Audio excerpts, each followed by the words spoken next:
Of course, our text was discussing looking at a woman so as to have a passion for her. And the first sentence in the text comments make this point: the disastrous path of immorality often starts with the eyes. And then 2 Peter 2:14 was cited about men having eyes full of adultery. So to begin, I thought we'd look at the disastrous path of Eve that was touched on by one of our commenters. Take your Bible and let's look at what happened here in history. Genesis chapter 3.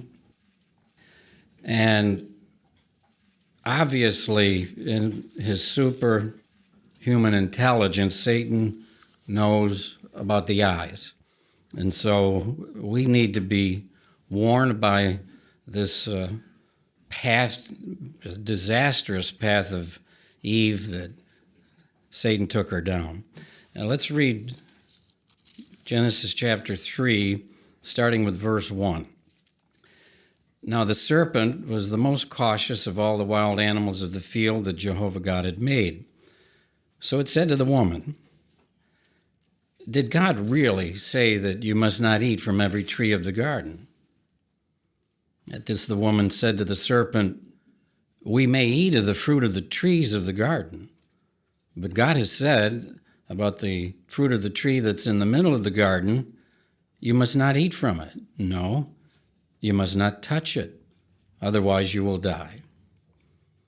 At this the serpent said to the woman, "You certainly will not die, for God knows that in the very day you eat from it, your eyes will be opened, and you will be like God, knowing good and bad." So with these three sentences, he altered her perfect mind into a disastrous path. But now he's got her looking at the tree. And what's the consequences? Well, notice verse 6.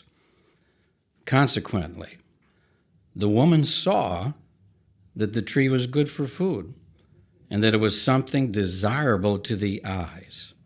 Yes, the tree was pleasing to look at. So she began taking of its fruit and eating it. So, connected with the eyes, disastrous path. Eve was disloyal. She knew what Jehovah had commanded, but she lacked loyal love for him. What a disaster. But it just cautions us in our imperfect state. If the devil can do that with a perfect individual, we need all the application of Jehovah's counsel that we can put into practice. For example, his counsel here in Ephesians chapter 4, and this is quite interesting. It's connected with the new personality because different brothers and sisters, married or single, deal with different trials. Some things are harder for some than others for all sorts of imperfect reasons, but it doesn't change what Jehovah's counsel is.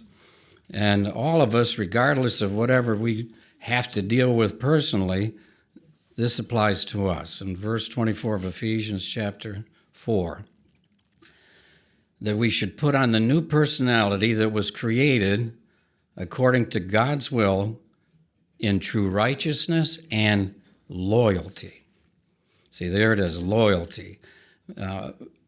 Have to be righteous, but it's connected with loyalty. Now, this is one of those examples of the superiority of the New World Translation. Often in the original language, they have this license to translate righteousness and holiness in a lot of other translations. Why do we have loyalty here in the New World Translation? Well, inside volume on page 280, at the point here on loyalty in volume 2, quoting it, in the Greek scriptures, the noun hosiotes and the adjective hosios carried the thought of holiness, righteousness, reverence, being devout, pious. Notice the careful observance of all duties toward God. It involves a right relationship with God. Then it mentions there appear to be no English words that exactly express the full meaning of the Hebrew and Greek words, but loyalty, including as it does the thought of devotion and faithfulness, when used in connection with God in His service, serves to give an approximation. And this point is made: the best way to determine the full meaning of the Bible terms in question is to examine their usage in the Bible. So, beautiful point. So, as used regarding the new personality, loyalty captures the thought. See, we must be loyal with the new personality, loyal to Jehovah God, loyally loving Him. Then we stay away from the devil, allowing our eyes to take us down a path of disloyalty. And we can consider the loyalty of Jesus, because Satan did the same thing, a little different attempt, but he was after Jesus' eyes, just like he's after our eyes, trying to affect us. And I just love how Jesus handled this, and of course we want to imitate him.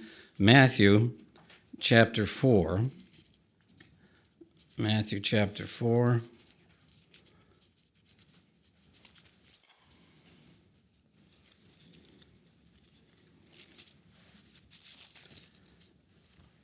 And on into his temptations, we're going to read verse 8 and 9 and 10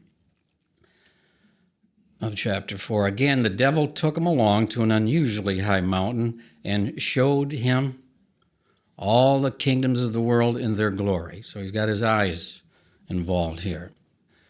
Let's see, this is the loyal Son of God.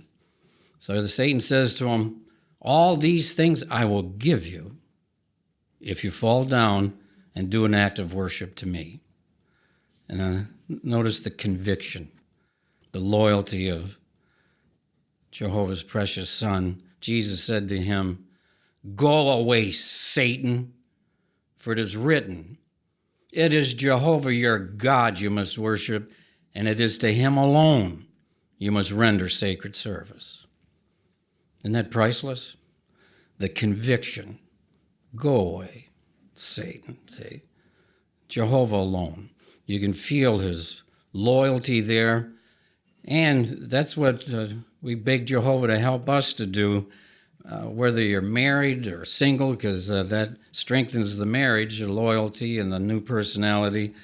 Whatever the devil may try to do when it comes in the way of temptations, maybe by the internet, billboard, whatever, have the habit of saying, go away. We're going to keep our eyes, just like Jesus did, always loyally toward Jehovah.